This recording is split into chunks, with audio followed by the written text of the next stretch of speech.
সেউজীয়া পৃথিৱী। মই বিচাৰো এখন সেউজীয়া পৃথিৱী। মই বিচাৰো এখন শুৱনি ধৰণী, য'ত জীৱনৰ ৰংবোৰ, জীৱনৰ প্ৰতিটো মুহূৰ্ত মুক্ত আকাশৰ তলত স্মৃতিৰূপে প্ৰকৃতিৰ বুকুত সাঁচি ৰাখিব পাৰো। এই ধৰণীখনলৈ আমাৰো আছে কৰ্তব্য, আপোনাৰো আছে দায়িত্ব।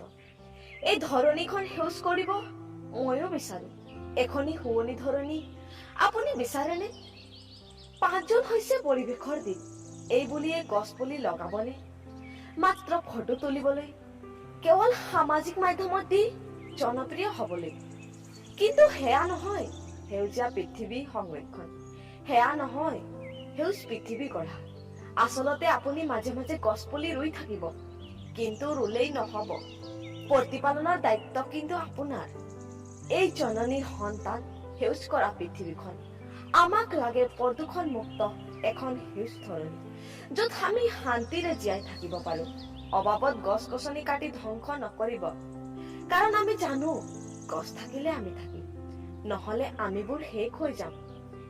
সেয়েহে নোৱাৰোনে আমি প্ৰতিশ্ৰুতি লবলৈ, পৃথিৱীখন সেউজ কৰি ৰাখিবলৈ?